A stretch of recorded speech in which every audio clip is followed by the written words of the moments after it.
जय जगन्नाथ दर्शक बंधु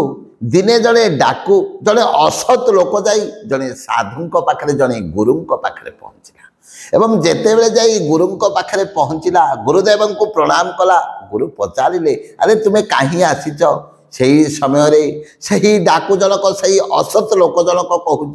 ए गुरुदेव हे साधु महात्मा मु आसी आपण कौन पाइना शिष्यत्व ग्रहण करने आपण मत निजर शिष्य भाव में ग्रहण करंतु। गुरु हसीदेले मने मने चिंता कले ये तो असत लोक ये तो खल लोक जदि मु मना करी ताहले निश्चित भाव में मोर किसी अघटन कर तेणु गुरु कहले ठीक अच्छे तुम्हें जदि आसीच तुम्हें जदि साधु पाखक आसीच कहीं तो साधु पाखर के खाली हाथ में फेरे ना किंतु तुमको किसी नियम मानवा तुमको किसी नियम अवलंबन करने पड़ो। शास्त्रकार कहती ना कहले सठ शोधर ही सत संगति पाई पारस परस को धातु सुहाई भल भाव टे बुझापी चेष्टा करते। सन्थ गोस्वामी श्री रामचरित मानस में कहले सठ सुधर ही सत संगति पाई पारस परस को धातु सुहाई विधिवश सुजन को संगति परही फनी मनी समनी जा गुण अनुसार ही मनीष जेते समय पर्यंत साधु संस्पर्श आसीना जेते समय पर्यंत मनीष सत्संग करना उचित संग करना मनीष प्रकृत में कौटा निज हितकर कौटा कले निजर मंगल हम प्रकृत में कौ कामटा करवा दरकार केबे मध्य जानी पारिब नाही। तेणु शास्त्रकार कहती बिनु सत्संग बेकन होई और राम कृपा बिनु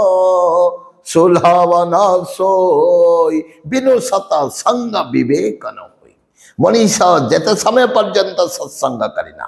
मनीष जेते समय पर्यंत उचित संग करना तार विवेक ठीक हम ना कौटा करवा उचित कौटा करवा अनुचित मनीष जानी पारिब ना आउ केतेबेले जाई सत्संग मनीष को प्राप्ति हम साधु संग प्राप्ति हम भगवान रामंकर कृष्णंकर गोविंदंकर माधवंकर केशंकर अच्युतंकर आशीर्वाद जेतेबेले पर्यंत आम उपर वर्षण होइना आमको सत्संग साधु संग मिलिब ना। तेणु बिनु सत्संग विवेकन होई और राम कृपा बिनु सुलभन सोई आपण मानू कहूली सठ सुधर ही सत संगति पाई पारस परस को धातु सुहाई और विधिवश सुजन को संगति परही फनी मनी समनी जा गुण अनुसार ही ठीक से भाव में आज ये डाकू असत लोक जनक आसी पहुंची जाइए साधु पाखे गुरु पाखे साधु कहले ठीक अच्छे तुम्हें आसीच ना साधु द्वार कहीं खाली हाथ में फेर ना तुम्हें बसी जाओ किंतु गोटे नियम तुमको पालन करने पड़ो जेहेतु तुम्हें शिष्यत्व नवापाई आसीच गुरु दीक्षा ग्रहण करने आसीच तेणु मु तुमको शिष्य भाव में ग्रहण करी किंतु तुमको गोटे कथा करने पड़ो गोटे कला बानाटे देदेले गोटे बाड़ी खंडे बाना बंधा जाए तार रंग कला से ही समय साधु कहले तुम्हें कौन कर झंडाटी को धरी जीव जाई भारत वर्ष में जेते तीर्थ स्थान अच्छी समस्त तीर्थ स्थान को बोली जीव पूर्व पटे पश्चिम पटे उत्तर पटे एवं दक्षिण पटे चतुर्दिग को तुम्हें बोली जीव किंतु देखिब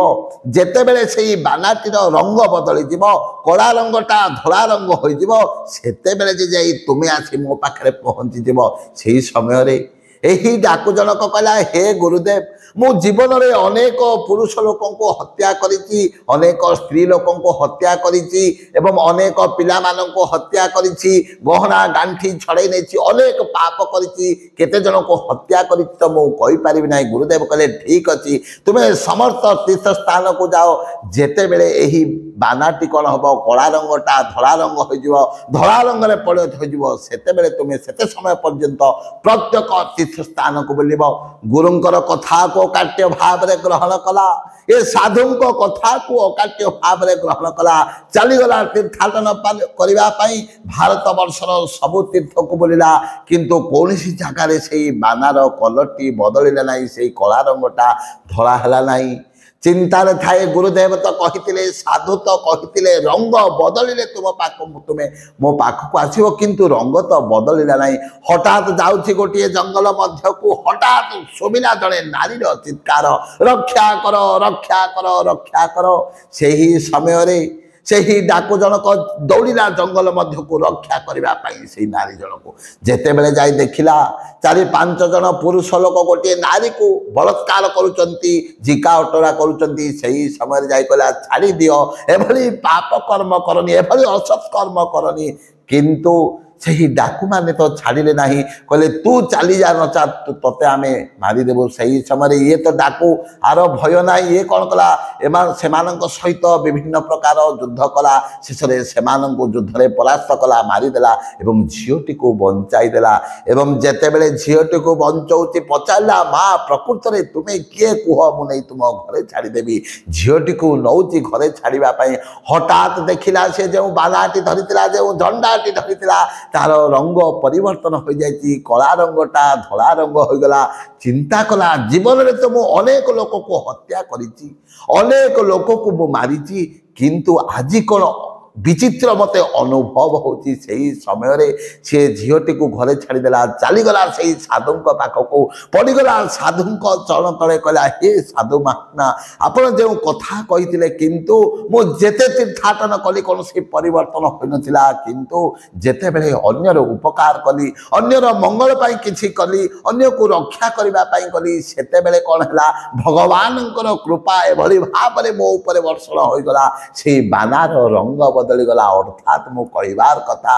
जीवन में जदि आम अकर्म करवा अर्थात अशेष कर्म करवा भल कर्म करवा कर्म ठारू ऊर्ध्व को चलीजा अकर्मे वासुदेव प्रीति कर्म करिले क्षय जानती सेते बेले भगवान खुशी हेबे आ भगवान जेते बेले खुशी हो जिबे ना हमर जीवन चलापथटा सरस सुंदर हो जिवो। जय जय जगन्नाथ जय जय जगन्नाथ जय जय जगन्नाथ।